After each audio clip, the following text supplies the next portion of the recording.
بسم اللہ الرحمن الرحیم۔ السلام علیکم۔ اربوں خربوں درود و سلام خاتم النبیین سیدنا حضرت محمد صلی اللہ علیہ وآلہ وسلم پر، ان کی اولاد، ان کی آل پر اللہ تعالیٰ مغفرت فرمائے، آپ کی، میری، ساری امت کے مسلمانوں کی، آمین۔ دوستو، سیرت النبی صلی اللہ علیہ وآلہ وسلم کے سلسلے کی ایک اور اہم ویڈیو کے ساتھ آپ کی خدمت میں حاضر ہیں۔ آج کی ویڈیو میں ہم آپ کو بتائیں گے کہ جب اللہ تعالیٰ سے جہاد اور قتال کی اجازت ملی تو رسول اللہ صلی اللہ علیہ وآلہ وسلم نے کئی ایک سریہ بھیجے۔ آج کی اس ویڈیو میں ہم آپ کو تمام سریات کے بارے میں بتائیں گے، اس کے ساتھ ساتھ مختلف غزوات کے بارے میں بھی آپ کو بتائیں گے، اور ساتھ ہی اسلام کے سب سے بڑے دشمن ابو جہل کی غزوہ بدر میں عبرتناک موت کے بارے میں بھی بیان کریں گے۔ اور دوستو، ساتھ ہی آپ کو مختلف جنگوں میں قید ہونے والے قیدیوں کا انوکھا فدیہ جو آپ صلی اللہ علیہ وآلہ وسلم نے مقرر کیا تھا، اس کے بارے میں بھی بتائیں گے۔ پھر کفار قبائل کی غداری کا واقعہ بھی آپ کو بتائیں گے۔ پھر بحر معونہ کے واقعے پر اللہ تعالیٰ کی ایک مومن کی لاش کی حفاظت کا انوکھا واقعہ بھی آج کی ویڈیو میں شامل کریں گے۔ تو پیارے دوستو، آئیے آغاز کرتے ہیں اپنی آج کی ویڈیو کا۔ دوستو، جب نبی کریم صلی اللہ علیہ وآلہ وسلم کی بات سن کر وہ سب بکھر گئے، اس وقت تو عبداللہ بن حی جنگ کے ارادے سے باز آ گیا، کیونکہ اس کے ساتھی ڈھیلے پڑ گئے تھے۔ یہ بات ان کی سمجھ میں آ گئی تھی، لیکن قریش کے ساتھ ان کے تعلقات خفیہ طور پر قائم رہے، کیونکہ مسلمانوں اور مشرکین کے درمیان شر و فساد کا کوئی بھی موقع وہ ہاتھ سے جانے نہیں دینا چاہتا تھا۔ پھر اس نے اپنے ساتھ یہود کو بھی ملا رکھا تھا تاکہ اس معاملے میں ان سے بھی مدد حاصل کریں، لیکن وہ تو نبی کریم صلی اللہ علیہ وآلہ وسلم کی حکمت تھی جو رہ رہ کر شر و فساد کی آگ کو بجھا دیتی تھی۔ مسلمانوں کی ہجرت اور مدینہ میں ان کی کامیابی سے کفار مکہ بہت تل ملا رہے تھے اور مدینہ پر چڑھائی کے بہانے ڈھونڈ رہے تھے۔ رسول اللہ صلی اللہ علیہ وآلہ وسلم کے بڑھتے ہوئے اقتدار اور اسلام کی اشاعت نے مکہ میں ابو جہل اور ابو سفیان کو سخت بے چین کر دیا تھا۔ یہی کیفیت مدینہ میں عبداللہ بن ابی کی تھی۔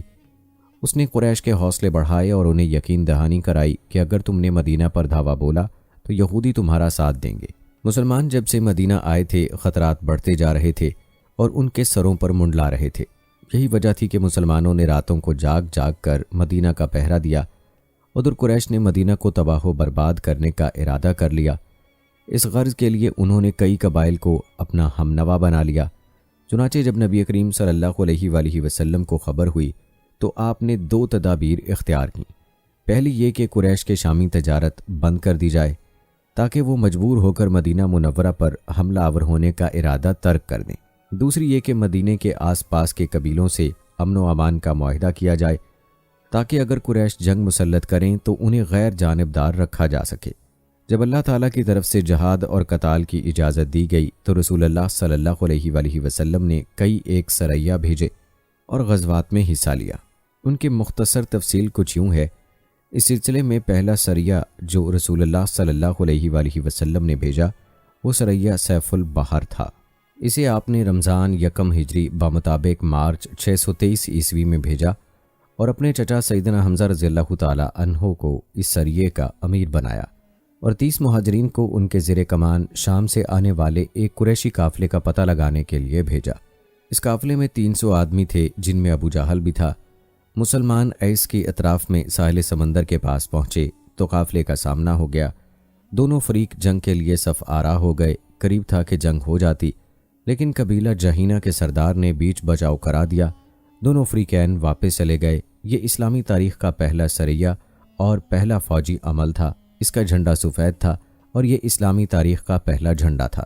اس کے علمبردار سیدنا ابو مرصد کرناز بن حسین حنوی رضی اللہ تعالی عنہ تھے۔ اس کے بعد پے در پے سریے روانہ کیے گئے۔ چنانچہ شوال یکم ہجری میں سیدنا عبیدہ بن حارث رضی اللہ تعالی عنہ کو 60 مہاجرین کے ساتھ بطن رابخ کی وادی میں بھیجا گیا۔ وہاں ابو سفیان سے سامنا ہوا جو 200 آدمیوں کے ساتھ تھا۔ دونوں طرف سے تیر چلے لیکن جنگ نہ ہوئی۔ پھر ذکر یکم ہجری میں سیدنا سعد بن ابی وقاص رضی اللہ تعالی عنہ کو 20 مہاجرین کے ساتھ خراد کی طرف بھیجا گیا، جو کہ کوفہ کے قریب ایک مقام ہے، لیکن ان کا کسی سے سامنا نہ ہوا۔ اس کے بعد سفر 2 ہجری میں 70 مہاجرین کے ساتھ رسول اللہ صلی اللہ علیہ وآلہ وسلم خود نکلے اور ابو ایاوردان تشریف لے گئے۔ مہم کا مقصد قریش کے ایک قافلے کی راہ روکنا تھا، لیکن کسی سے سامنا نہ ہوا۔ یہ پہلی مہم تھی جس میں رسول اللہ صلی اللہ علیہ وآلہ وسلم خود نکلے۔ اس کے بعد ربیع الاول 2 ہجری میں رسول اللہ صلی اللہ علیہ وآلہ وسلم 200 صحابہ کے ساتھ روانہ ہوئے۔ مقصود قریش کا قافلہ تھا جس میں امیہ بن خلف سمیت قریش کے 101 آدمی اور 2500 اونٹ تھے۔ آپ رضوہ کی اطراف میں مقام ابوا تک تشریف لے گئے، لیکن کسی سے سامنا نہ ہوا۔ اس مہینے میں قرظ بن جابر فہری نے مشرکین کے ایک مختصر سی فوج کے ساتھ مدینہ کی چراگاہ پر چھاپا مارا اور کچھ مویشی ہانک کر لے گیا۔ رسول اللہ صلی اللہ علیہ وآلہ وسلم نے 70 صحابہ کے ہمراہ اس کا تعاقب کیا اور بدر کے اطراف میں واقع وادی صفان تک تشریف لے گئے، لیکن قرظ بھاگ نکلا۔ اسی واقعے کو بعض لوگ غزوہ بدر اولیٰ بھی کہتے ہیں۔ اس کے بعد آپ جمادی الاول 2 ہجری میں 150 یا 200 مہاجرین کے ساتھ ذوالعشیرہ تشریف لے گئے۔ مقصود قریش کے ایک قافلے کو روکنا تھا جو ملک شام جا رہا تھا، لیکن آپ کے پہنچنے سے پہلے وہ جا چکا تھا۔ اس سفر میں آپ نے بنو مدلج اور ان کے حلیف بنو زمرہ سے جنگ نہ کرنے کا معاہدہ کیا۔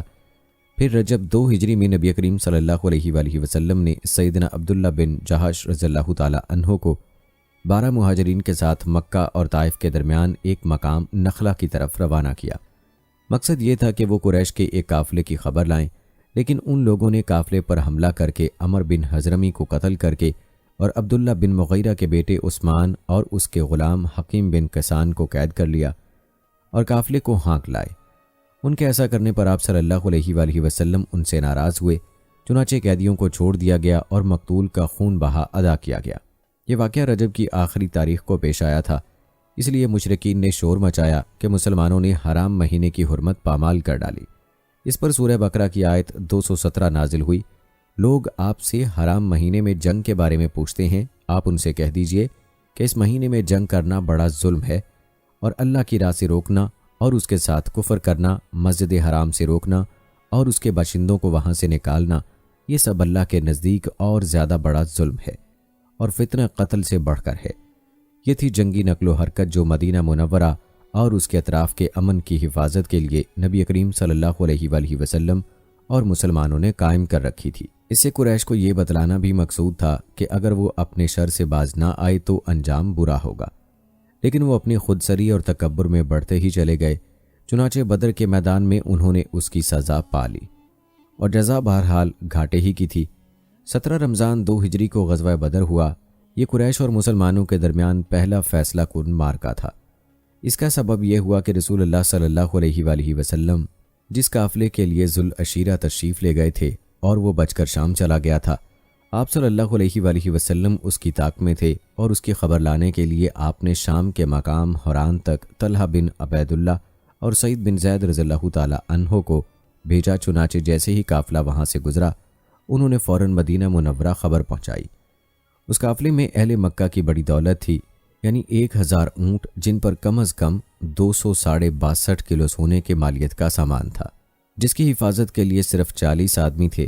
خبر ملتے ہی رسول اللہ صلی اللہ علیہ وآلہ وسلم نے صحابہ کرام کو نکلنے کی دعوت دی، تاہم نکلنا ضروری نہیں خیال کیا۔ آپ صلی اللہ علیہ وآلہ وسلم کی اس دعوت پر 313 صحابہ کرام نے لبیک کہا۔ ان میں 82 یا 83 یا پھر 86 مہاجرین تھے اور بقیہ انصار، اور انصار میں سے 61 قبیلہ اوس میں سے تھے اور 170 قبیلہ خزرج سے تھے۔ انہوں نے مکمل تیاری بھی نہیں کی تھی۔ سواری میں صرف 2 گھوڑے، جن میں سے ایک سیدنا زبیر بن عوام رضی اللہ تعالی عنہ اور دوسرا سید مقداد بن اسد کندی کے پاس تھا، اور 70 اونٹ تھے۔ 8 یا 12 رمضان المبارک 2 ہجری کو یہ مختصر فوج لے کر رسول اللہ صلی اللہ علیہ وآلہ وسلم مدینہ منورہ سے نکلے تو بدر منزل مقصود تھی۔ یہ مدینہ منورہ سے جنوب مغرب میں 155 کلومیٹر کے فاصلے پر ہے۔ اسے ہر طرف سے بلند پہاڑوں نے گھیر رکھا ہے۔ زیادہ حصہ ریتلا ہے۔ ساحل سمندر یہاں سے قریباً 10 میل کے فاصلے پر ہے۔ یہاں پانی کا ایک چشمہ ہے اور ارد گرد باغات موجود ہیں۔ اس قافلے کے سالار ابو سفیان تھے، جو بہت ہوشیار اور چوکنے آدمی تھے۔ ہر آنے جانے والے سے مسلمانوں کی نقل و حرکت کے بارے میں معلوم کرتے رہتے تھے۔ ابھی وہ بدر سے کافی دور تھے کہ انہیں مسلمانوں کے نکلنے کا علم ہو گیا، چنانچہ انہوں نے فوراً قافلے کا رخ مغرب کی طرف پھیر کر ساحل سمندر کا راستہ پکڑ لیا اور بدر کا راستہ مکمل طور پر چھوڑ دیا۔ ساتھ ہی زمزم بن عمر بخاری کو اجرت دے کر مکہ بھیجا کہ جس قدر جلد ممکن ہو انہیں مسلمانوں کے نکلنے کی اطلاع دے دیں۔ اس نے خبر پہنچائی تو اہل مکہ نہایت تیزی سے تیار ہوئے اور سب کے سب نکلے۔ ابو لہب کے سوا بڑوں میں سے کوئی بھی پیچھے نہ رہا۔ آس پاس کے قبائل کے لوگ بھی ساتھ لے لیے۔ جب لشکر مقام جوفا پر پہنچا تو ابو سفیان کا پیغام ملا۔ اس میں اس نے اپنے بچ نکلنے کی اطلاع دی تھی اور یہ مطالبہ کیا تھا کہ مکہ واپس پلٹ جائیں۔ چنانچہ لوگوں نے واپسی کا ارادہ کر لیا، مگر ابو جہل نے اپنی اکڑ اور تکبر کی وجہ سے واپس جانے سے انکار کر دیا۔ قریش کی فوج میں 1000 آدمی تھے، جن کے پاس 100 گھوڑے اور 600 زرہیں تھیں اور اونٹ کثرت سے تھے۔ ایک طرف انہیں اپنی کثرت پر ناز اور ساز و سامان پر فخر تھا، تو دوسری طرف رسول اللہ صلی اللہ علیہ وآلہ وسلم عجز و انکسار سے اللہ کے حضور ہاتھ پھیلائے دعا کر رہے تھے۔ آپ کی دعا کے الفاظ یہ تھے: اے باری تعالیٰ، اگر مسلمانوں کی یہ مٹھی بھر جماعت ہلاک ہو گئی تو روئے زمین پر کبھی تیری عبادت نہ کی جائے گی۔ اے اللہ، اگر تو چاہے تو آج کے بعد کبھی تیری عبادت نہ کی جائے۔ آپ نے خوب خلوص سے دعا کی، یہاں تک کہ آپ کی چادر آپ کے کندھے سے گر گئی۔ سیدنا ابو بکر رضی اللہ تعالی عنہ نے چادر درست کی اور عرض کیا: اے اللہ کے رسول، بس کریں۔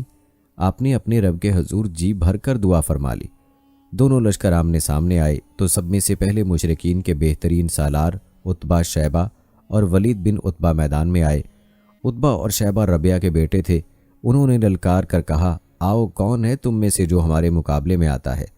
مقابلے کے لیے انصار کے 3 جوان نکلے، ایک اوف، دوسرے موز، دونوں حارث کے بیٹے تھے، تیسرے عبداللہ بن رواحہ رضی اللہ تعالی عنہ۔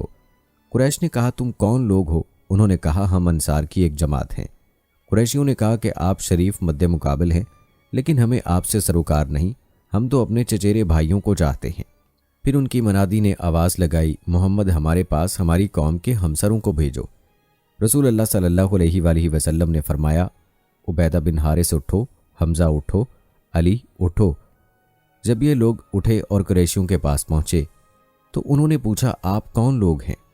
انہوں نے اپنا تعارف کروایا تو قریشیوں نے کہا کہ آپ لوگ شریف مد مقابل ہیں۔ اس کے بعد مارکا آرائی ہوئی۔ سیدنا عبیدہ بن حارث رضی اللہ تعالی عنہ نے عتبہ بن ربیہ سے مقابلہ کیا، سیدنا حمزہ رضی اللہ تعالی عنہ نے شیبہ سے اور سیدنا علی رضی اللہ تعالی عنہ نے ولید سے۔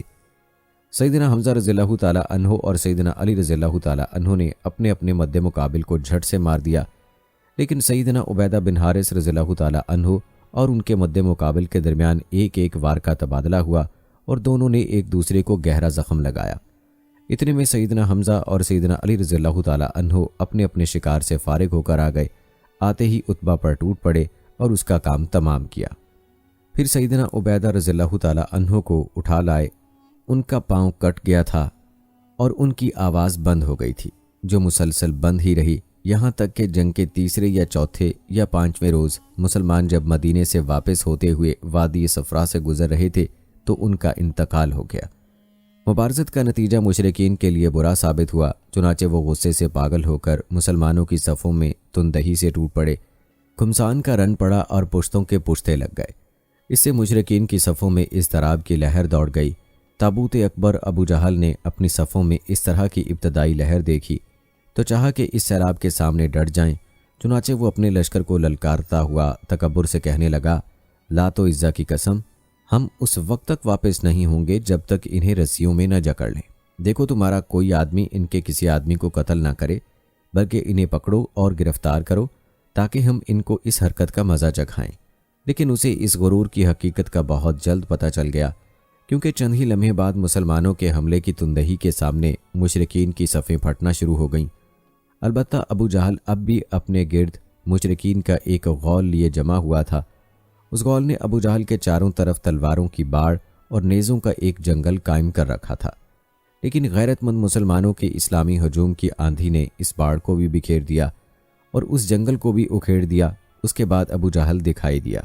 مسلمانوں نے دیکھا کہ وہ ایک گھوڑے پر چکر کاٹ رہا ہے، ادھر اس کی موت 2 انصاری جوانوں کے ہاتھوں اس کا خون چوسنے کی منتظر تھی۔ ابو جہل کی موت کا عبرتناک انجام بیان کرتے ہوئے عبد الرحمن بن عوف رضی اللہ تعالی عنہ فرماتے ہیں کہ میں جنگ بدر کے روز صف کے اندر تھا کہ اچانک مڑا تو کیا دیکھتا ہوں کہ دائیں بائیں 2 نوجوان ہیں۔ گویا ان کی موجودگی سے میں حیران ہو گیا کہ اتنے میں ایک نے اپنے ساتھی کو پکار کر کہا: چچا جان، مجھے ابو جہل کو دکھلا دیجئے۔ میں نے کہا: بھتیجے، تم اس کا کیا کرو گے؟ اس نے کہا مجھے کہا گیا ہے کہ وہ رسول اللہ صلی اللہ علیہ وآلہ وسلم کو گالی دیتا ہے۔ اس ذات کی قسم جس کے قبضے میں میری جان ہے، اگر میں نے اس کو دیکھ لیا تو میرا وجود اس کے وجود سے الگ نہ ہوگا، یہاں تک کہ ہم میں سے جس کی موت پہلے لکھی ہے وہ مر جائے۔ وہ کہتے ہیں کہ اس پر مجھے تعجب ہوا۔ اتنے میں دوسرے نوعمر نوجوان نے مجھے مخاطب کر کے اشارے سے یہی بات کہی۔ ان کا بیان ہے کہ میں نے چند ہی لمحے بعد دیکھا کہ ابو جہل لوگوں کے درمیان چکر کاٹ رہا ہے۔ میں نے کہا ارے دیکھتے نہیں، یہ رہا تم لوگوں کا شکار جس کے بارے میں تم لوگ مجھ سے پوچھ رہے تھے۔ فرماتے ہیں کہ یہ سنتے ہی وہ دونوں شاہین اپنی تلواریں لیے جھپٹ پڑے اور اسے مار دیا۔ پھر پلٹ کر رسول اللہ صلی اللہ علیہ وآلہ وسلم کے پاس آئے۔ آپ نے فرمایا تم میں سے کس نے قتل کیا ہے؟ دونوں نے کہا میں نے قتل کیا ہے۔ آپ نے دونوں کی تلواریں دیکھیں اور فرمایا تم دونوں نے قتل کیا ہے؟ البتہ ابو جہل کا سامان معاذ بن عمر بن جموح کو دیا۔ دونوں حملہ آوروں کا نام معاذ بن عمر بن جموح اور معاذ بن افرا ہے۔ سیرت نگار ابن اسحاق کا بیان ہے کہ معاذ بن عمر بن جموح نے کہا کہ میں نے مشرکین کو سنا کہ وہ ابو جہل کے بارے میں کہہ رہے تھے ابو الحکم تک کسی کی رسائی نہ ہو۔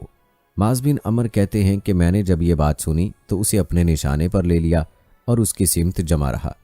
جب گنجائش ملی تو میں نے حملہ کر دیا اور ایسی ضرب لگائی کہ اس کا پاؤں نصف پنڈلی سے اڑ گیا۔ واللہ جس وقت یہ پاؤں اڑا ہے میں نے اس کی تشبیہ اس گٹھلی سے دے سکتا ہوں جو موصل کی مار پڑنے پر جھٹک کر اڑ جائے۔ کہتے ہیں کہ ادھر میں نے ابو جہل کو مارا، ادھر اس کے بیٹے اکرما نے میرے کندھے پر تلوار چلائی جس سے میرا ہاتھ کٹ کر میرے بازو کے چمڑے سے لٹک گیا اور لڑائی میں مخل ہونے لگا۔ میں اسے اپنے ساتھ گھسیٹتا ہوا سارا دن لڑا، لیکن جب وہ مجھے اذیت پہنچانے لگا تو میں نے اس پر اپنا پاؤں رکھا اور اسے زور سے کھینچ کر الگ کر دیا۔ اس کے بعد ابو جہل کے پاس معوذ بن افرا پہنچے، وہ زخمی تھا۔ انہوں نے اسے ایسی ضرب لگائی کہ وہ وہیں ڈھیر ہو گیا، صرف سانس آتی جاتی رہی۔ اس کے بعد معوذ بن افرا خود بھی لڑتے ہوئے شہید ہو گئے۔ جب مارکا ختم ہو گیا تو رسول اللہ صلی اللہ علیہ وآلہ وسلم نے فرمایا کون ہے جو دیکھے کہ ابو جہل کا انجام کیا ہوا؟ اس پر صحابہ کرام اس کی تلاش میں بکھر گئے۔ عبداللہ بن مسعود رضی اللہ تعالی عنہ نے اسے اس حالت میں پایا کہ ابھی سانس آ جا رہی تھی۔ انہوں نے اس کی گردن پر پاؤں رکھا اور سر کاٹنے کے لیے داڑھی پکڑی اور فرمایا او اللہ کے دشمن، آخر اللہ نے تجھے رسوا کیا نا؟ اس نے کہا مجھے کاہے کو رسوا کیا؟ کیا تم لوگوں نے جس شخص کو قتل کیا ہے اس سے بھی بلند پایا کوئی شخص ہے، یا جس شخص کو تم نے قتل کیا اس سے بھی اوپر کوئی آدمی ہے؟ پھر بولا کاش مجھے کسانوں کی بجائے آئے کسی اور نے قتل کیا ہوتا۔ اس کے بعد کہنے لگا مجھے بتاؤ فتح کس کی ہوئی؟ عبداللہ بن مسعود رضی اللہ تعالی عنہ نے فرمایا اللہ اور اس کے رسول صلی اللہ علیہ وآلہ وسلم کی۔ اس کے بعد عبداللہ بن مسعود رضی اللہ تعالی عنہ سے جو اس کی گردن پر پاؤں رکھ چکے تھے کہنے لگا او بکری کے چرواہے، تو بڑی اونچی اور مشکل جگہ پر چڑھ گیا۔ واضح رہے کہ عبداللہ بن مسعود رضی اللہ تعالی عنہ مکہ میں بکریاں چرایا کرتے تھے۔ اس گفتگو کے بعد عبداللہ بن مسعود رضی اللہ تعالی عنہ نے اس کا سر کاٹ لیا اور رسول پاک صلی اللہ علیہ وآلہ وسلم کی خدمت میں لا کر حاضر کرتے ہوئے عرض کیا یا رسول اللہ صلی اللہ علیہ وآلہ وسلم، یہ رہا اللہ کے دشمن ابو جہل کا سر۔ آپ صلی اللہ علیہ وآلہ وسلم نے 3 مرتبہ فرمایا واقعی اس اللہ کی قسم جس کے سوا کوئی معبود نہیں۔ اس کے بعد فرمایا اللہ اکبر، تمام حمد اللہ کے لیے ہے جس نے اپنا وعدہ سچ کر دکھایا، اپنے بندے کی مدد فرمائی اور تنہا سارے گروہوں کو شکست دی۔ پھر فرمایا چلو مجھے اس کی لاش دکھاؤ۔ جب آپ صلی اللہ علیہ وآلہ وسلم کو لاش دکھائی گئی تو آپ نے فرمایا یہ اس امت کا فرعون ہے۔ معاذ بن عمر اور معوذ بن افرا کے ایمان افروز کارناموں کا ذکر ہو چکا ہے۔ حقیقت یہ ہے کہ اس مارکے میں قدم قدم پر ایمان کے ایسے تابناک واقعات پیش آئے جن میں عقیدت کی قوت اور اصول کی پختگی نمایاں جلوہ گر تھی۔ اس مارکے میں باپ اور بیٹے میں، بھائی اور بھائی میں صف آرائی ہوئی، اصولوں کے اختلاف پر تلواریں بے نیام ہوئیں اور مظلوموں اور مغفور نے ظالم و قاہر سے ٹکرا کر اپنے غصے کی آگ بجھائی۔ ابن عباس رضی اللہ تعالی عنہ سے روایت ہے کہ نبی کریم صلی اللہ علیہ وآلہ وسلم نے صحابہ کرام سے فرمایا مجھے معلوم ہے کہ بنو ہاشم وغیرہ کے کچھ لوگ زبردستی میدان جنگ میں لائے گئے ہیں، انہیں ہماری جنگ سے کوئی سروکار نہیں ہے، لہٰذا بنو ہاشم کا کوئی بھی آدمی کسی کی زد میں آ جائے تو وہ قتل نہ کرے، اور ابو البختری بن حشام کسی کی زد میں آ جائے تو وہ اسے قتل نہ کرے، اور عباس بن عبد المطلب کسی کی زد میں آئے تو وہ انہیں قتل نہ کرے، کیونکہ وہ بالجبر لائے گئے ہیں۔ اس پر عتبہ کے صاحبزادے ابو حذیفہ رضی اللہ تعالی عنہ نے کہا، ہم اپنے باپ بیٹوں، بھائیوں اور کنبے قبیلے کے لوگوں کو قتل کریں گے اور عباس کو چھوڑ دیں گے۔ اللہ کی قسم، اگر اس سے میری مٹ بھیڑ ہو گئی تو میں اسے تلواروں کی لگام پہنا دوں گا۔ یہ خبر رسول اللہ صلی اللہ علیہ وآلہ وسلم کو پہنچی تو آپ نے عمر بن خطاب رضی اللہ تعالی عنہ سے فرمایا، کیا رسول اللہ صلی اللہ علیہ وآلہ وسلم کے چچا کے چہرے پر تلوار ماری جائے گی؟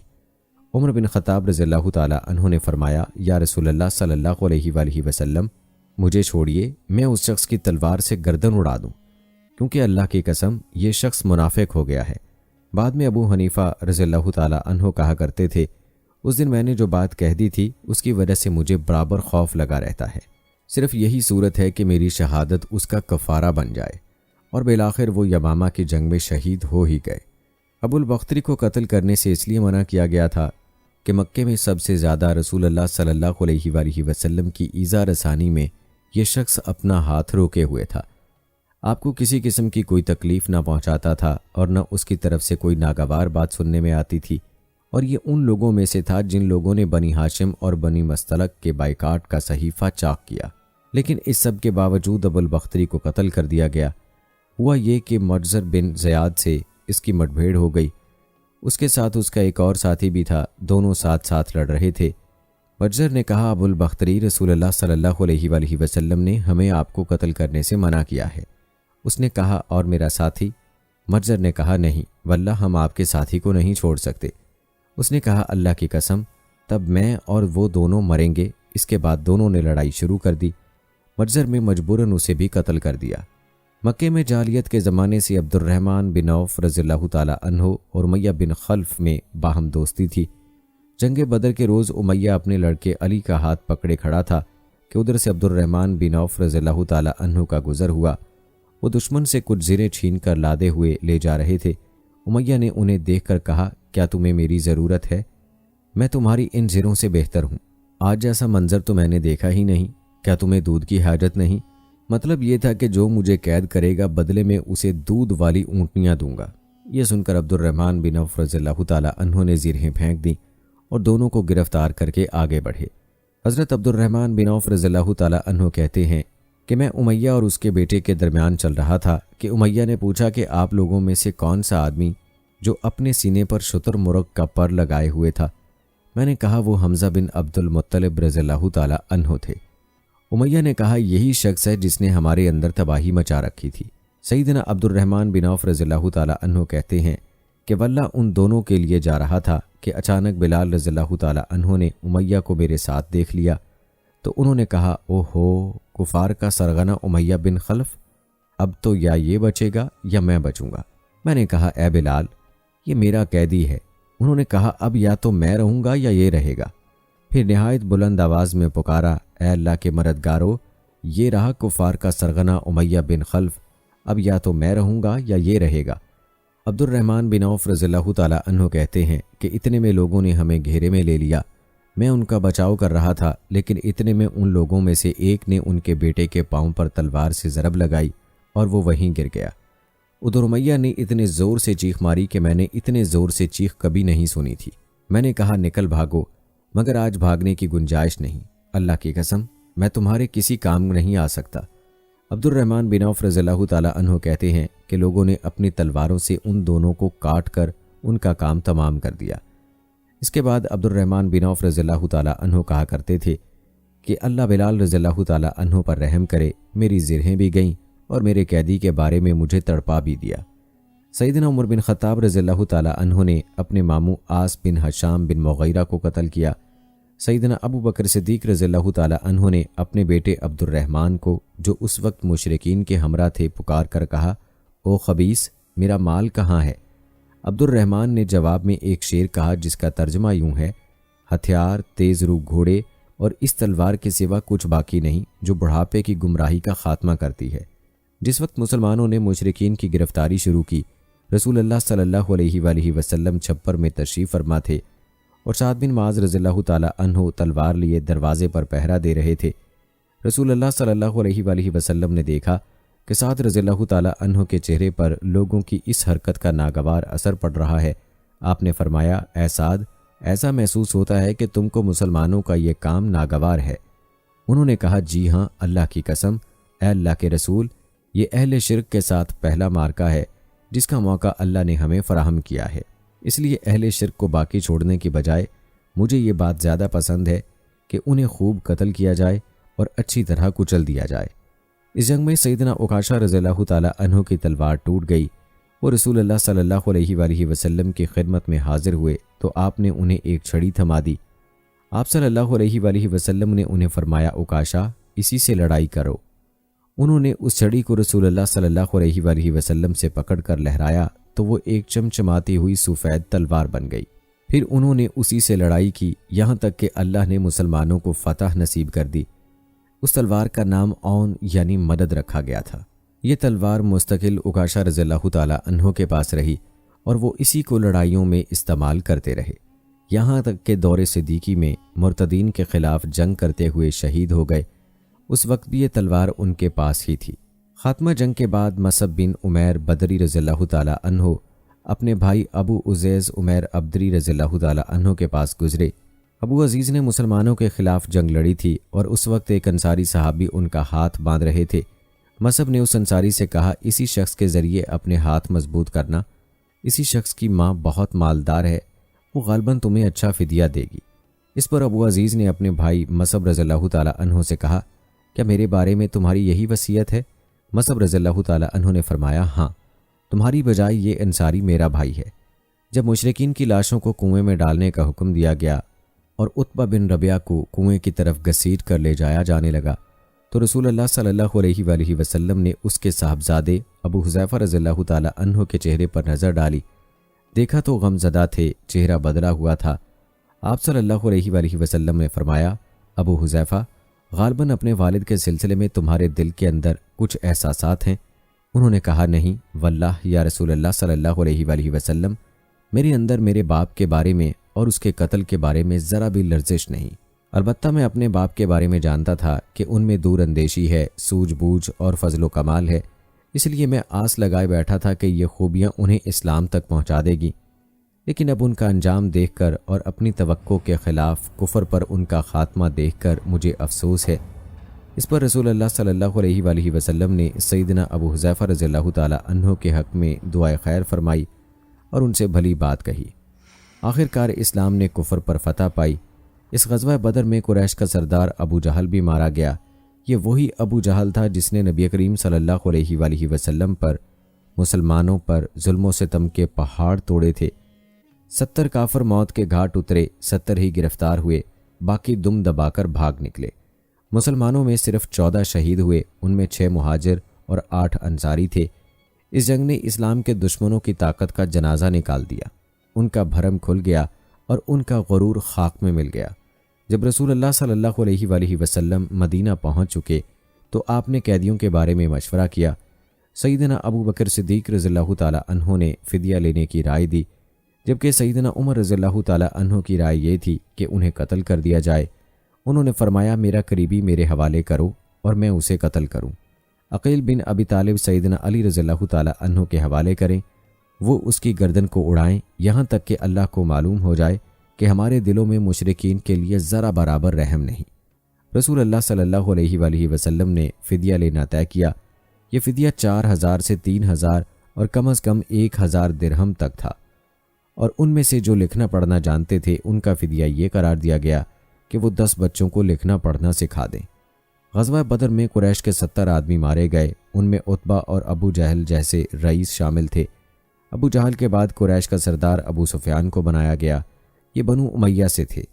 اسی طرح بنو امیہ کے وقار میں اضافہ ہو گیا۔ جمادی الاول 3 ہجری میں قریش نے اپنا ایک قافلہ عراق کے راستے ملک شام بھیجا۔ یہ راستہ نجد سے ہو کر شام جاتا تھا اور مدینہ کے قریب سے نہیں گزرتا تھا۔ اس قافلے کی قیادت صفوان بن امیہ کر رہا تھا۔ رسول اللہ صلی اللہ علیہ وآلہ وسلم کو اس کا علم ہو گیا۔ آپ صلی اللہ علیہ وآلہ وسلم نے سیدنا زید بن حارثہ رضی اللہ تعالی عنہ کی کمان میں 200 سواروں کا ایک دستہ بھیج دیا۔ قریش کا قافلہ نجد میں ایک چشمے پر پڑاؤ ڈال رہا تھا کہ سیدنا زید بن حارثہ رضی اللہ تعالی عنہ نے اس پر حملہ کر دیا۔ نتیجہ یہ ہوا کہ پورا قافلہ ان کے قبضے میں آ گیا۔ البتہ اس میں جتنے آدمی تھے سب نکل بھاگے، صرف قافلے کا رہنما فرات بن حیان گرفتار ہو سکا، اس نے اسلام قبول کر لیا۔ مال غنیمت کی مقدار 1,00,000 درہم تھی اور غزوہ بدر کے بعد قریش کے لیے یہ سب سے زیادہ تکلیف دہ مار تھی۔ غزوہ بدر کے بعد غزوات کے سلسلے میں تیزی آ گئی۔ 3 ہجری میں غزوہ بحران، غزوہ غطفان، غزوہ حمیر الحسن اور غزوہ احد اس سال کامیابی سے لڑے گئے۔ غزوہ احد صرف ایک ایسا غزوہ تھا جس میں مسلمانوں کو بہت تکلیف دہ صورتحال کا سامنا کرنا پڑا اور ایک غلطی کی وجہ سے وقتی طور پر شکست کا سامنا کرنا پڑا۔ بدر میں ذلت آمیز شکست اور قریش کے بڑے بڑے سرداروں کے قتل کے بعد مکہ کے ہر گھر میں کوہرام مچ گیا۔ اب قریش کے سردار ابو سفیان تھے، ان کی یہ ذمہ داری تھی کہ وہ غزوہ بدر کے مقتولین کا انتقام لیں۔ چنانچہ مشرکین نے بدر سے واپسی پر منت مانی کہ وہ جب تک مسلمانوں سے بدر کا انتقام نہیں لیں گے غسل جنابت نہیں کریں گے۔ ایک روز ابو جہل کا بیٹا اکرمہ مقتولین کے رشتہ داروں کو ساتھ لے کر ابو سفیان کے پاس گیا اور کہا، محمد نے ہماری قوم کو فنا کر دیا ہے، اب ہم نے تہیہ کر لیا ہے کہ مسلمانوں کا نام صفحہ ہستی سے حرف غلط کی طرح مٹا دیں گے۔ اس طرح قریش کے شعلہ فشاں شاعروں نے انتقام کی آگ کو خوب ہوا دی۔ اس طرح سارا عرب گویا آتش فشاں بن گیا۔ ادھر مسلمان بھی یہ بات اچھی طرح جانتے تھے کہ قریش مکہ اپنے 70 سرداروں کا انتقام ضرور لیں گے، تاہم مسلمان کفار مکہ کی سرگرمیوں سے باخبر رہنے کی پوری کوشش کر رہے تھے۔ شوال 3 ہجری میں رسول اللہ صلی اللہ علیہ وآلہ وسلم کو اطلاع ملی کہ قریش کا لشکر مدینہ منورہ کی طرف بڑھ رہا ہے اور اس کی تعداد 3000 ہے۔ اس پر آپ صلی اللہ علیہ وآلہ وسلم نے صحابہ کرام سے مشورہ کیا۔ اکثر مہاجرین اور صحابہ نے مشورہ دیا کہ تمام خواتین اور بچوں کو ایک محلے میں جمع کر دیا جائے اور شہر کے اندر رہ کر مقابلہ کیا جائے۔ عبداللہ بن حی منافق نے بھی یہی رائے دی، لیکن نوجوان صحابہ کے ایک گروہ نے اس بات پر اصرار کیا کہ شہر سے نکل کر دشمن کا مقابلہ کیا جائے۔ دراصل یہ صحابہ کم عمر ہونے کی وجہ سے غزوہ بدر میں شرکت نہیں کر سکے تھے، اس لیے ان پر جوش طاری تھا کہ نبی کریم صلی اللہ علیہ وآلہ وسلم گھر تشریف لے گئے اور زرہ پہن کر باہر تشریف لے آئے۔ اب لوگوں کو ندامت ہوئی کیونکہ شہر سے باہر نکل کر لڑنے کا مشورہ دیا، چنانچہ انہوں نے کہا، اگر آپ پسند فرمائیں تو شہر میں رہ کر دشمن سے مقابلہ کیا جائے۔ جواب میں آپ نے فرمایا، رسول کو زیب نہیں کہ ہتھیار پہن کر بغیر قتال کے اتار دے۔ چنانچہ آپ 1000 کا لشکر لے کر مدینہ منورہ سے نکلے۔ اس کے بعد نبی کریم صلی اللہ علیہ وآلہ وسلم نے لشکر کو 3 حصوں میں تقسیم کیا۔ مہاجرین کا دستہ، اس کا پرچم سیدنا مصعب بن عمیر رضی اللہ تعالی عنہ کو عطا کیا۔ قبیلہ اوس کا دستہ، اس کا علم عزیر بن زبیر رضی اللہ تعالی عنہ کو عطا فرمایا۔ تیسرا قبیلہ خزرج کا دستہ، اس کا علم خباب بن منظر رضی اللہ تعالی عنہ کو عطا فرمایا۔ پورا لشکر 1000 مردان جنگی پر مشتمل تھا، جن میں 100 زرہ پوش اور 50 گھڑ سوار تھے۔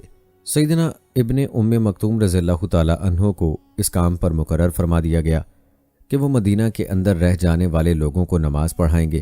اس کے بعد کوچ کا اعلان فرمایا اور لشکر نے شمال کا رخ کیا۔ سیدنا سعد بن معاذ اور سعد بن عبادہ رضی اللہ تعالی عنہ زرہ پہنے نبی کریم صلی اللہ علیہ وآلہ وسلم کے آگے آگے چل رہے تھے۔ رات احد اور مدینہ کے درمیان بسر کی۔ طلوع فجر سے کچھ دیر پہلے آپ پھر چل پڑے اور مقام شوق پہنچ کر نماز فجر ادا کی۔ اسی جگہ سے عبداللہ بن ابی منافق اپنے 300 کے لشکر کے ساتھ الگ ہو گیا۔ اس نے یہ کہتے ہوئے مدینہ کا رخ کیا، آپ نے ہماری رائے کو اہمیت نہیں دی، اس لیے ہم واپس جاتے ہیں۔ اس بغاوت کے بعد نبی کریم صلی اللہ علیہ وآلہ وسلم نے باقی ایماندار لشکر کو لے کر، جس کی تعداد 700 تھی، دشمن کی طرف قدم بڑھایا۔ دشمن کا پڑاؤ آپ کے اور احد کے درمیان کئی سمت میں تھا، اس لیے آپ نے دریافت کیا کہ کوئی آدمی ہے جو ہمیں دشمن کے پاس سے گزرے بغیر کسی قریب کے رستے سے لے چلے۔ اس کے جواب میں ابو خثیمہ رضی اللہ تعالی عنہ نے عرض کیا، یا رسول اللہ صلی اللہ علیہ وآلہ وسلم، میں اس خدمت کے لیے حاضر ہوں۔ پھر انہوں نے ایک مختصر راستہ اختیار کیا۔ وہاں پہنچ کر نبی کریم صلی اللہ علیہ وآلہ وسلم نے آگے بڑھ کر وادی کے آخری سرے پر واقع احد کی گھاٹی میں نزول فرمایا اور وہیں اپنے لشکر کا کیمپ لگوایا۔ سامنے مدینہ تھا اور پیچھے احد کا پہاڑ۔ اس طرح دشمن کا لشکر مسلمانوں اور مدینہ کے درمیان حد فاضل بن گیا۔ یہاں پہنچ کر رسول اللہ صلی اللہ علیہ وآلہ وسلم نے لشکر کی تنظیم و ترتیب قائم کی اور جنگی نقطہ نظر سے اسے کئی صفوں میں تقسیم فرمایا۔ ان کی کمان سیدنا عبداللہ بن زبیر رضی اللہ تعالی عنہ کے سپرد کی اور انہیں وادی قنات کے جنوبی کنارے پر واقع ایک چھوٹی سی پہاڑی جو اسلامی لشکر کے کیمپ سے کوئی 150 میٹر جنوب مشرق میں واقع ہے اور اب جبل رومات کے نام سے مشہور ہے، تعینات فرمایا اور انہیں ہدایات دیتے ہوئے فرمایا اگر تم لوگ دیکھو کہ ہمیں پرندے اچک رہے ہیں تو بھی اپنی جگہ نہ چھوڑنا، یہاں تک کہ میں بلا بھیجوں، اور اگر تم دیکھو کہ ہم نے قوم کو شکست دی ہے اور انہیں کچل دیا ہے تو بھی اپنی جگہ نہ چھوڑنا، یہاں تک کہ میں بلا بھیجوں۔ باقی لشکر کی ترتیب یہ تھی، دائیں جانب والے لشکر پر سیدنا منظر بن عمر مقرر تھے اور بائیں جانب والے لشکر پر زبیر بن عوام اور ان کا معاون سیدنا مقداد بن اسود کو بنایا گیا۔ سیدنا زبیر کو یہ مہم بھی سونپی گئی کہ وہ خالد بن ولید کے شاہ سواروں کے راہ روکے رکھے۔ اس ترتیب کے علاوہ صف کے اگلے حصے میں ایسے ممتاز اور بہادر مسلمان رکھے گئے جن کی بہادری کا شہرہ تھا اور جن کو ہزاروں کے برابر مانا جاتا تھا۔ یہ مارکہ بڑی باریکی پر مبنی تھا، جسے نبی کریم صلی اللہ علیہ وآلہ وسلم کی فوجیں قیادت کی عبقریت کا پتہ چلتا ہے اور ثابت ہوتا ہے کہ کوئی کمانڈر کتنا ہی بالیاقت کیوں نہ ہو، آپ سے زیادہ باریک اور حکمت والا منصوبہ نہیں بنا سکتا۔ یہ تھی رسول اللہ صلی اللہ علیہ وآلہ وسلم کے لشکر کی ترتیب و تنظیم جو 7 شوال 3 ہجری کی صبح عمل میں آئی۔ ادھر مشرکین نے بھی صف بندی کے اصول پر اپنے لشکر کو منظم کیا تھا۔ ان کا سپاہ سالار ابو سفیان تھا جس نے قلب لشکر میں اپنا مرکز بنایا تھا۔ دائیں جانب خالد بن ولید سالار تھے جو ابھی مشرک تھے اور بائیں جانب سالار اکرمہ بن ابو جہل تھا۔ پیدل فوج کی کمان صفوان بن امیہ کے ہاتھ میں تھی اور تیر اندازوں پر عبداللہ بن ربیعہ مقرر ہوئے۔ جھنڈا بنو عبد الدار کی ایک چھوٹی سی جماعت کے ہاتھ میں تھا۔ اس کے بعد دونوں فریق آمنے سامنے اور قریب آ گئے اور لڑائی کا مرحلہ شروع ہو گیا۔ جنگ بدر کے پہلے مرحلے کی ابتدا مشرکین کے علمبردار طلحہ بن ابی طلحہ سے ہوئی۔ اس نے مسلمانوں کو للکارا۔ اس کی للکار سن کر سیدنا زبیر رضی اللہ تعالی عنہ فوراً صف سے نکل کر آگے آئے، اس کے مقابل ہوئے، بڑھ کر ایک بھرپور وار کیا۔ طلحہ فوراً ہی جہنم رسید ہو گیا۔ طلحہ کے گرتے ہی جھنڈا اس کے بھائی عثمان نے اٹھا لیا اور مسلمانوں کے مقابلے کے لیے پکارا۔ اب سیدنا حمزہ رضی اللہ تعالی عنہ آگے بڑھے اور عثمان کے کندھے پر اس زور سے تلوار ماری کہ کمر تک اتر گئی۔ اس طرح قریش کے 12 علمبردار جہنم رسید ہوئے۔ پھر عام لڑائی شروع ہوئی، گھمسان کی جنگ چھڑ گئی۔ اس میں مسلمانوں کا پلڑا بھاری رہا۔ مشرکین شکست کھا کر بھاگ نکلے، انہیں جوش دلانے والی عورتیں بھی بھاگ نکلیں۔ مسلمانوں نے مشرکین کو گھیر لیا، انہیں مارنے لگے اور ساتھ ساتھ مال غنیمت لوٹنے لگے۔ ایسے میں درے پر موجود 50 تیر اندازوں سے وہ غلطی ہو گئی جس میں لڑائی کا پانسا پلٹ دیا۔ ہوا یہ کہ رسول اللہ صلی اللہ علیہ وآلہ وسلم نے ان 50 تیر اندازوں کو یہ ہدایت فرمائی تھی کہ اس درے کو کسی حالت میں نہ چھوڑنا، لیکن جب مسلمانوں کو کامیابی ہوئی، کافر بھاگنے لگے اور مسلمان انہیں مارنے کاٹنے کے ساتھ ساتھ مال غنیمت لوٹنے لگے تو انہوں نے بھی درہ چھوڑ دیا اور مال غنیمت لوٹنے کے لیے دوڑ پڑے۔ تیر اندازوں کے سردار سیدنا عبداللہ بن زبیر رضی اللہ تعالی عنہ نے انہیں روکنے کی کوشش کی، لیکن وہ مال غنیمت کی طرف متوجہ ہو گئے۔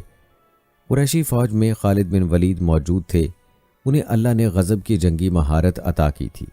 انہوں نے اپنی مہارت سے فوراً بھانپ لیا کہ موقع بہت اچھا ہے، مسلمانوں پر اس درے کی طرف سے حملہ کر دینا چاہیے۔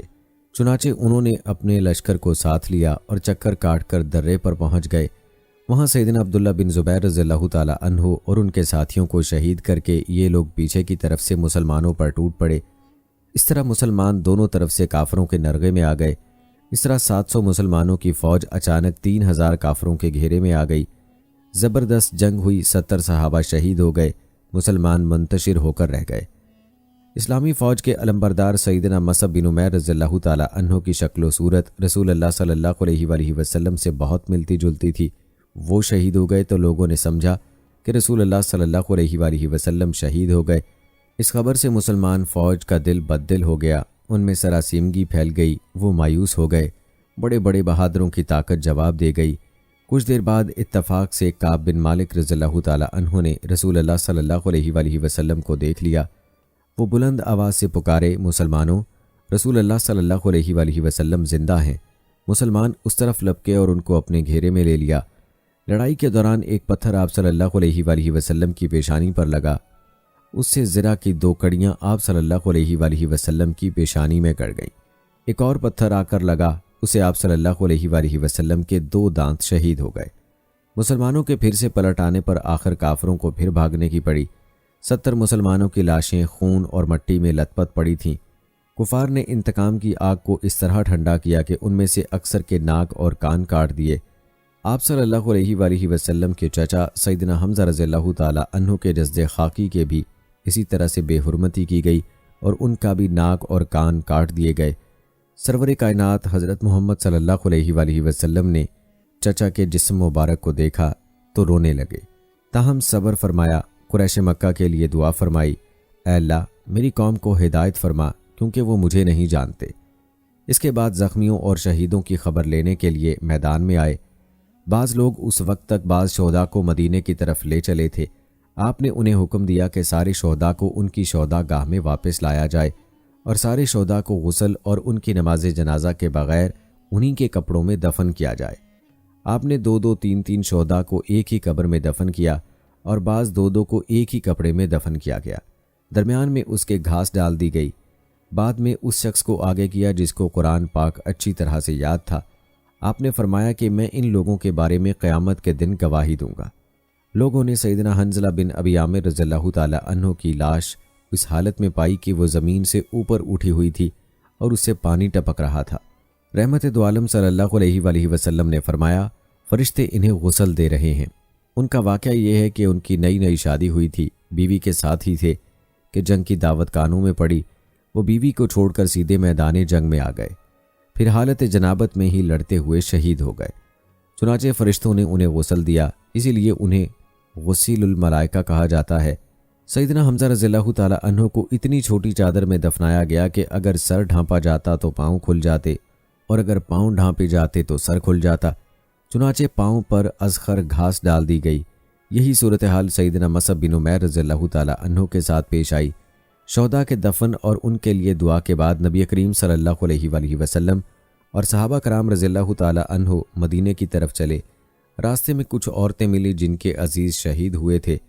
نبی کریم صلی اللہ علیہ وآلہ وسلم نے انہیں تسلی دی اور ان کے لیے دعا فرمائی۔ بنو دینار کی ایک عورت آئی جس کے شوہر، بھائی اور باپ شہید ہو گئے تھے۔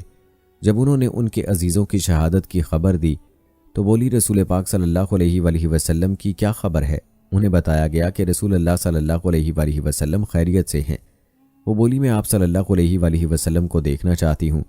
لوگوں نے اشارے سے بتلایا۔ جب اس کی نظر آپ پر پڑی تو بولی کہ آپ کے بعد ہر مصیبت ہیج ہے۔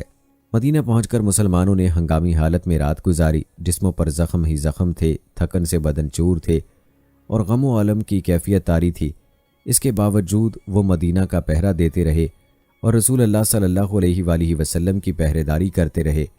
ادھر رسول اللہ صلی اللہ علیہ وآلہ وسلم نے محسوس کیا کہ دشمن کی نقل و حرکت پر نظر رکھنا ضروری ہے تاکہ اگر وہ مدینے کا رخ کریں تو ان سے کھلے میدان میں ہی 2 ہاتھ کر لیے جائیں۔ چنانچہ صبح ہوئی تو آپ صلی اللہ علیہ وآلہ وسلم نے فرمایا، دشمن سے مقابلے کے لیے چلنا ہے اور صرف وہی آدمی جا سکتا ہے جو احد کی لڑائی میں شریک تھا۔ اس پر لوگوں نے کہا، ہم نے بات سنی اور مانی۔ چنانچہ سب لوگ مدینہ منورہ سے روانہ ہوئے۔ آپ نے 8 میل دور حمر الاسد کے مقام پر پہنچ کر پڑاؤ ڈالا۔ ادھر مشرکین نے مدینہ منورہ سے 36 میل دور مقام روحا پر پڑاؤ ڈالا اور مدینہ پر دوبارہ حملے کا مشورہ شروع کر دیا۔ انہیں افسوس اس بات کا تھا کہ انہوں نے ایک بہترین موقع کھو دیا۔ ایسے میں معبد بن ابی معبد آپ کی خدمت میں حاضر ہوا۔ یہ آپ کے خیر خواہوں میں سے تھا۔ حمر الاسد نے آپ کے پاس پہنچ کر اس نے احد کے واقعے پر آپ سے تعزیت کی۔ آپ نے اس سے فرمایا کہ تم جا کر ابو سفیان سے ملو اور اس کی حوصلہ شکنی کرو۔ معبد روحا پہنچا۔ اس وقت مشرکین مدینہ پر پلٹ پڑنے کا فیصلہ کر چکے تھے۔ معبد نے انہیں بری طرح ڈرایا کہ محمد ایسی جمعیت لے کر نکلے ہیں کہ میں نے ایسی مثال پہلے کبھی نہ دیکھی۔ وہ سب لوگ تمہارے خلاف غصے سے بھرے ہوئے ہیں، بھڑکے ہوئے ہیں۔ ان پر اس قدر جوش طاری ہے کہ میں نے ایسی مثال پہلے کبھی نہیں دیکھی۔ میرا خیال ہے کہ تم کوچ کرنے سے پہلے اس لشکر کا ہر اول دستہ اس ٹیلے کے پیچھے سے نمودار ہوتا ہوا دیکھ لو گے۔ اس کی باتیں سن کر مکی لشکر کے حوصلے پست ہو گئے، عزائم ڈھیلے پڑ گئے۔ چنانچہ ابو سفیان نے ایک قافلے کے ذریعے سے یہ پیغام بھیجا، لوگ تمہارے خلاف ہیں، ان سے ڈرو۔ یہ پیغام انہوں نے اس لیے بھیجا کہ مسلمان ان کی طرف نہ آئیں۔ جہاں تک مسلمانوں کا تعلق ہے، اس دھمکی کا ان پر کوئی اثر نہ ہوا۔ اس دھمکی نے ان کے ایمان کو اور بڑھا دیا۔ اللہ تعالیٰ سورہ آل عمران کی آیت نمبر 173 میں فرماتے ہیں، اس نے ان کے ایمان کو اور بڑھا دیا اور انہوں نے کہا اللہ ہمارے لیے کافی ہے اور وہ بہترین کارساز ہے۔ آگے سورہ آل عمران آیت نمبر 174 میں فرمایا، چنانچہ وہ اللہ کی نعمت اور فضل کے ساتھ پلٹے، انہیں کسی برائی نے نہ چھوا اور انہوں نے اللہ کی رضامندی کی پیروی کی اور اللہ بڑے فضل والا ہے۔ اس سال یعنی 3 ہجری میں سیدنا حسن رضی اللہ تعالی عنہ پیدا ہوئے۔ نبی کریم صلی اللہ علیہ وآلہ وسلم نے سیدنا عمر رضی اللہ تعالی عنہ کی بیٹی سیدہ حفصہ رضی اللہ تعالی عنہ سے نکاح کیا۔ سیدہ زینب بنت خزیمہ رضی اللہ تعالی عنہ سے بھی نکاح فرمایا، لیکن یہ چند ماہ زندہ رہیں۔ وراثت کا قانون بھی اسی سال نافذ ہوا۔ مشرکہ عورت سے نکاح مسلمانوں کے لیے اب تک جائز تھا، لیکن اس سال حرام قرار پایا۔ عہد میں جو مسلمانوں کو وقتی شکست اٹھانا پڑی، اس کے اثرات اچھے نہیں نکلے۔ دشمن دلیر ہو گئے اور وہ کھل کر مد مقابل آ گئے، اور کئی واقعات ایسے پیش آئے جو مسلمانوں کے حق میں بہتر نہیں تھے۔ یہاں دوستو آپ کو انہی اصحاب میں سے کچھ واقعات آپ کو سناتے ہیں۔ ازل اور کارا قبائل کے کچھ لوگ رسول اللہ صلی اللہ علیہ وآلہ وسلم کے پاس آئے اور درخواست کی کہ اے اللہ کے رسول، ہمارے ہاں اسلام کا چرچا ہے لیکن دین سکھانے والا کوئی نہیں، چنانچہ آپ ہمیں دین سکھانے اور قرآن پڑھانے کے لیے کچھ لوگوں کو بھیج دیں۔ نبی کریم صلی اللہ علیہ وآلہ وسلم نے ان کی درخواست سن کر اپنے 10 صحابہ کرام کو سیدنا عاصم بن ثابت رضی اللہ تعالی عنہ کی امارت میں روانہ فرمایا۔ جب یہ لوگ رجی کے مقام پر پہنچے تو ان لوگوں نے غداری کی اور قبیلہ حزیل کی ایک شاخ بنو اللیحان کو ان پر چڑھا لائے۔ ان کے تقریباً 100 تیر اندازوں نے انہیں ایک ٹیلے پر گھیر لیا، پھر انہیں یہ عہد و پیمان دیا کہ اگر وہ لڑے بغیر نیچے اتر آئیں تو وہ انہیں قتل نہیں کریں گے۔ ان کی بات سن کر سیدنا عاصم رضی اللہ تعالی عنہ نے اترنے سے انکار کر دیا اور اپنے ساتھیوں کے ساتھ مل کر جنگ شروع کر دی۔ اس طرح اس جنگ میں 7 صحابہ شہید ہو گئے، 3 باقی رہ گئے۔ کفار نے پھر وہی عہد دیا، چنانچہ وہ تینوں ٹیلے سے اتر آئے، مگر کفار نے بدعہدی کی اور انہیں باندھ لیا۔ اس پر ان میں سے ایک نے کہا، یہ تم لوگوں کی پہلی بدعہدی ہے، میں تم لوگوں کے ساتھ نہیں جاؤں گا۔ کفار نے انہیں قتل کر دیا اور باقی 2 کو مکہ لے گئے۔ مکہ لے جا کر ان دونوں کو بیچ دیا۔ یہ دونوں خبیب بن عدی اور زید بن دسنہ رضی اللہ تعالی عنہ تھے۔ سیدنا خبیب نے بدر میں حارث بن عامر بن نوفل کو قتل کیا تھا، لہٰذا انہیں کچھ عرصے تک قید میں رکھ کر تنعیم لے جایا گیا اور قتل کر دیا گیا۔ انہوں نے قتل سے پہلے 2 رکعت نماز کی اور ان پر بددعا کی، پھر چند اشعار پڑھے، ان میں سے یہ 2 ہیں: میں مسلمان مارا جاؤں تو مجھے کچھ پرواہ نہیں کہ اللہ کی راہ میں کس پہلو پر قتل ہوتا ہوں، اور یہ تو اللہ کی ذات کے لیے ہے، اور اگر وہ چاہے تو بوٹی بوٹی کیے ہوئے اعضاء کے جوڑنے پر برکت عطا کر دے۔ اس کے بعد ابو سفیان نے خبیب رضی اللہ تعالی عنہ سے کہا کہ کیا تمہیں یہ بات پسند ہے کہ تمہاری جگہ محمد صلی اللہ علیہ وآلہ وسلم ہمارے قبضے میں ہوتے ہیں اور ہم ان کی گردن مارتے اور تم اپنے اہل و عیال میں ہوتے؟ جواب میں انہوں نے فرمایا کہ اللہ کی قسم مجھے تو یہ بھی گوارا نہیں کہ میں اپنے اہل و عیال میں ہوں اور اس کے بدلے محمد صلی اللہ علیہ وآلہ وسلم کو جہاں آپ ہوں کانٹا چبھ جاتا اور وہ آپ کو تکلیف دیتا، یعنی میں تو اپنی جان کے بدلے میں انہیں ایک کانٹا چبھنے تک کی تکلیف دینا بھی گوارا نہیں کرتا۔ اور پھر اچانک حارث بن عامر کے بیٹے نے انہیں باپ کے بدلے میں قتل کر دیا۔ اب رہ گئے زید بن دسنہ رضی اللہ تعالی عنہ۔ انہوں نے غزوہ بدر میں امیہ بن محدث کو قتل کیا تھا، چنانچہ انہوں نے اس کے بیٹے صفوان بن امیہ نے خرید کر قتل کر دیا۔ بعض کتب میں یوں ہے کہ یہ گفتگو ابو سفیان اور خبیب رضی اللہ تعالی عنہ کے درمیان نہیں ہوئی تھی، بلکہ زید بن دسنہ رضی اللہ تعالی عنہ سے ہوئی تھی۔ سیدنا عاصم بن صادق رضی اللہ تعالی عنہ کی شہادت کے بعد قریش نے ان کا سر کاٹ کر لانے کے لیے اپنے کچھ لوگوں کو بھیجا۔ جب یہ لوگ ان کی لاش کے پاس پہنچے تو اللہ نے ان کی حفاظت کے لیے بھیڑوں کا ایک جھنڈ بھیجا۔ ان بھیڑوں نے کفار کو ان کے نزدیک بھی نہیں پھٹکنے دیا۔ دراصل سیدنا عاصم رضی اللہ تعالی عنہ نے شہادت سے پہلے یہ دعا کی تھی کہ اے اللہ، یہ کفار میری لاش کو نہ چھونے پائیں۔ سو اللہ نے ان کی دعا قبول فرمائی اور ان کی حفاظت کے لیے بھیڑوں کے جھنڈ کو بھیجا۔ سیدنا عمر رضی اللہ تعالی عنہ کو اس واقعے کی خبر ہوئی تو وہ فرمایا کرتے تھے کہ اللہ مومن بندے کی حفاظت اس کی وفات کے بعد بھی کرتا ہے جیسے اس کی زندگی میں کرتا ہے۔ انہی دنوں اس قسم کا واقعہ بئر معونہ پر پیش آیا۔ یہ واقعہ رجی والے واقعے سے کچھ زیادہ المناک ہے۔ اس کا خلاصہ یہ ہے، ابو برا عامر بن مالک مدینہ منورہ میں آیا اور خدمت نبی صلی اللہ علیہ وآلہ وسلم میں حاضر ہوا۔ یہ ملا ابو الاسنا کے لقب سے مشہور تھا۔ اس کا مطلب ہے کہ نیزوں سے کھیلنے والا۔ آپ صلی اللہ علیہ وآلہ وسلم نے اسے اسلام کی دعوت دی، لیکن اس نے اسلام قبول نہ کیا، لیکن دوری بھی اختیار نہ کی اور یہ امید ظاہر کی کہ اگر اہل نجد کے پاس تبلیغ کے لیے آدمی بھیج دیے جائیں تو وہ اسلام قبول کر لیں گے۔ اس نے یہ بھی کہا کہ آپ صلی اللہ علیہ وآلہ وسلم جن لوگوں کو بھیجیں گے وہ میری پناہ میں ہوں گے۔ چنانچہ رسول اکرم صلی اللہ علیہ وآلہ وسلم نے 70 صحابہ کی جماعت اس کے ساتھ روانہ کر دی۔ یہ 70 کے 70 قرآن کے حافظ اور قاری تھے۔ انہوں نے بحر مونا پر پڑاؤ ڈالا۔ سیدنا حرام بن ملحان رسول اللہ صلی اللہ علیہ وآلہ وسلم کا خط لے کر قبیلے کے سردار اللہ کے دشمن عامر بن طفیل کے پاس گئے۔ اس نے خط پڑھنے کی بجائے اپنے ایک آدمی کو اشارہ کیا کہ آپ کو قتل کر دیا جائے۔ اس نے کمر کی طرف سے نیزے کا وار کیا، نیزہ آر پار ہو گیا۔ وہ کہتے ہوئے گرے کہ رب کعبہ کی قسم میں کامیاب ہو گیا۔ اس پر فوراً باقی صحابہ کرام پر حملہ کرنے کے لیے بنو عامر کو آواز دی۔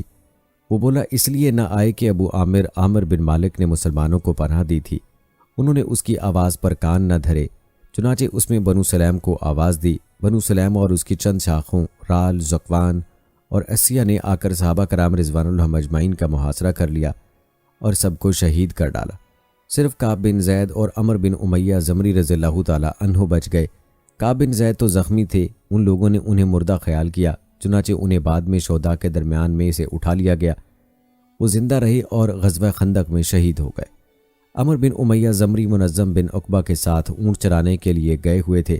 انہوں نے پڑاؤ کی جگہ پر پرندوں کو منڈلاتے دیکھا تو بھانپ گئے کہ کوئی سانحہ ہو گیا ہے۔ فوراً وہاں پہنچے، حالات دیکھ کر منظم عقبہ نے ان دشمنوں سے لڑ کر شہید ہونے کا فیصلہ کیا۔